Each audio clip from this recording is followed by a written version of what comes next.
This video is based on a level of ignorance of the subject that all of us share. It's about food production and a sort of a chain of events, literally a crack the whip effect.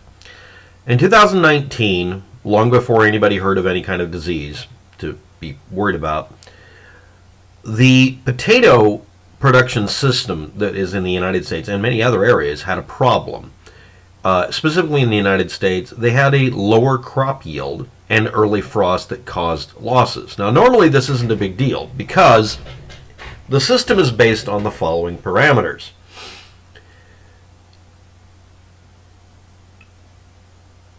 Basically, it's like this. The supply chain is based on seed stock that has to be replenished. There is a kind of a shelf life to potatoes, unless you do something to them.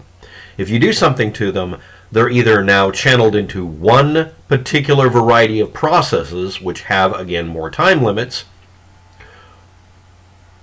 or you end up just trying to preserve the raw potatoes, which lowers their quality, etc. The seed stock companies provide potatoes not as seeds, but as potatoes that are used to grow more potatoes. This is the process. This is how the sausage is made. Now, those companies have to breed them for genetic purity and a bunch of other characteristics you don't really think about to keep them very consistent. Potatoes are judged by how consistent they are per bag or per batch. And that's based on 3 strains. One of them is a Umatilla, one of them is a russet. You get the idea. There's like 3 main ones that are used. And they're easier to grow in one area or another, or under one set of conditions or another, because they are different. And they have different qualities that make them much more useful for making, let's say, a bag of potatoes for you and I to buy, where we won't see enough inconsistency to worry it. Or for people who are serving them at restaurants in either processed versions like French fries, or whole ones for like potatoes au gratin or whatever at a restaurant. They have very different pathways and very different profits. And normally, in a normal set of years, this has not been a normal set of years, these are separated because that's where they can make a profit. Now, I want you to think about this very slowly. How do you buy your potatoes? Do you buy them based on them having a label on them that says this is certified genetically pure, or do you just buy them because they're cheap? Okay, what do restaurants do? What do fast food chains do? Part of the work and part of the upselling value to these things is pre-processing and freezing them, because they're going to be French fries. But you can't do that if you're going to serve them in a restaurant as being ultra-fresh potatoes.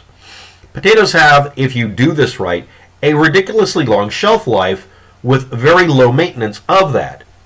I mean, they can just be stored in giant piles, but that does statistically increase the likelihood of them having all sorts of problems that will be an issue.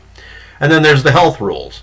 Potatoes can be a source of all sorts of problems. Spoilage happens. Now, these pathways that go from the seed location all the way back to the place that's just growing the specific varieties and keeping them consistent enough by when they harvest them out of the ground, they harvest them so they can use them to grow a whole field someplace. One potato turns into 100, let's say, because they, make 100 potatoes out of it. They have to make sure they're all consistent so they don't see any genetic variation or mutation or anything like that, so that they're kept a stable strain or variety of potato. If they don't keep it consistent, no one will buy their product because of that. All the other really tight things on this. If you have to spend more than a penny, in some cases, you can't sell your product because you have to either sell it at a loss and know it, or you sell it at an increased price and hope to find somebody who's willing to buy them. This depends on things being very consistent and very stable. A very conservative, biased, entire industry. Conservatives, old school conservatives, farmer-style conservatives. Okay. Avoid taking chances and bet on the long term. They bet on having things work like clockwork so that they can adapt to it. It can be hard work, backbreaking work. But if you do the timing right, you can spread out the force over a long period of time, flatten the curve of effort, as we like to say here. And that means that you end up with people who are very, very wary of market dynamics and futures prices and people betting on them failing, and you get the idea, right? What happened as soon as COVID-19 hit? Speculation on futures, people messing with the pricing system. So after they had a lower yield in general, and an early frost compounding it, by 2020 March, it was what was being blamed for the instability of the potato market. Everything I've described to you. And again, these systems are machines, entire factories, entire groups of shipping systems that are dedicated just to doing this one damn plant type. They're so specialized so that they can get the prices down and get them perfectly timed. Any disruption drives up prices. They can go out of business. I'm comparing this to the water supply system in your town. One busted pipe, 5,000 dead. And more specifically, one landslide, everyone dies from dehydration downstream.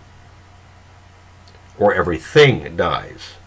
Or the water quality changes and they all get a little sicker, which has a cumulative effect of making the entire world a little worse off. A drought in India can destroy your ability to make a living in the United States and New York City. Or in the middle of the breadbasket of America. Or the potato pot. Growers of processed versus raw potato can't switch back and forth as easy. Because they're growing in an area that's friendly to one variety or another. Or they're in an area where they've already specialized the hell out of everything because it's a cutthroat business in some ways. Then they rely on local sales only. Get rid of the shipping cost. Let's just sell it local. Well, you're in the middle of potato country. Nobody's going to be wanting to buy it. Meanwhile, people who want to buy it are relying on it not being jacked up in prices. And remember that long-term storage thing? The whole point of all of these things is you have, and I'm going to say this very interesting. Remember I'm mentioning March and some dates from 2020? Guess what is almost exactly the time delay between disaster and the ripple effect in the potato industry? It's a year. This is March. They're blaming last year. Then by June, potato prices dropped to a quarter of what they were normally, and it was the worst in 20 years, which immediately affects everybody investing and has a compounding effect. Not on necessarily the prices, but other things. By August of 2020, production dropped to 5% of normal.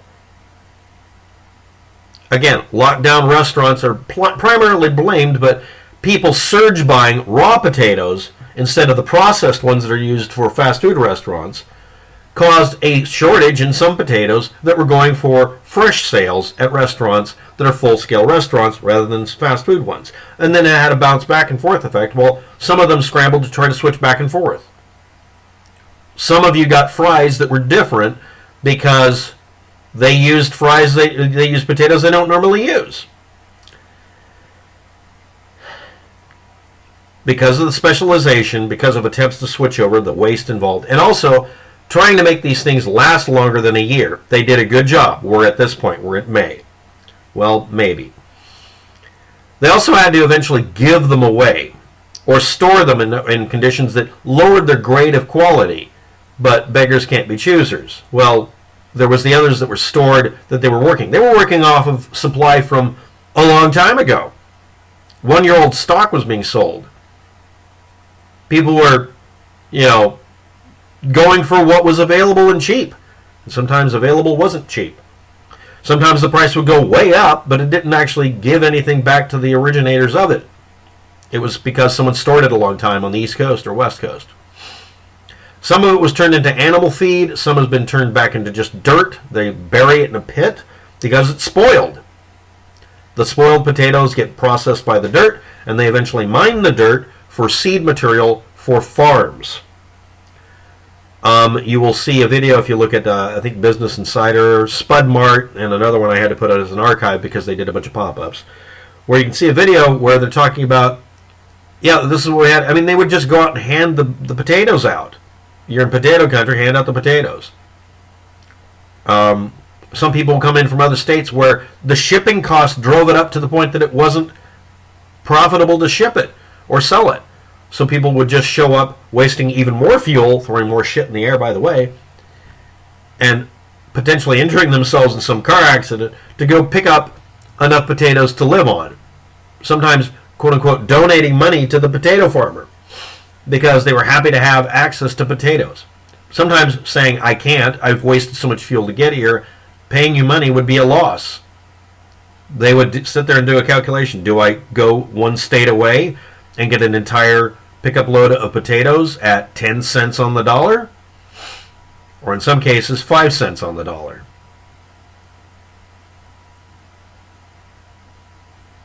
So that's what happened. We are seeing the effect to the consumers that already happened all the way back from 2019 through 2020 by this time in that. So we're seeing the one-year crack the whip effect. And even if everything goes completely right to now, right now, if everybody went into not lockdown, there would be such a huge demand, it would drive the price back up. You and I couldn't afford a sack of potatoes. It'd be better to go get them at McDonald's. And they would be doing potentially borderline spoilage material. Or they would kick up the rate of what they were doing, but everything else has come to a grinding halt, and spooling back up takes at least 2 months. Now, what if you were growing potatoes in your backyard? If you're not aware of why we use factory farms, as they're called, otherwise known as efficiently using the land and making it, well, to where you can make a living doing this. I mean, people talk about agribusinessmen and versus the small farmers. Small farmers waste more material and energy and cost more. They're for boutique sales of foods. Free range hamsters, whatever. Okay? Unless you're doing yuppie and unless you're appealing to idealistic, earth-friendly, organic farming methods, which cost way more, and also work the ground more and use up resources more. What you have on these large-scale farming environments is an environment where they can exclude every other plant that might interfere. They can exclude every single pest that might get in by only having to spray the outer edges. So the bugs can't get in as easy, or use less of it. So in general, they have less loss.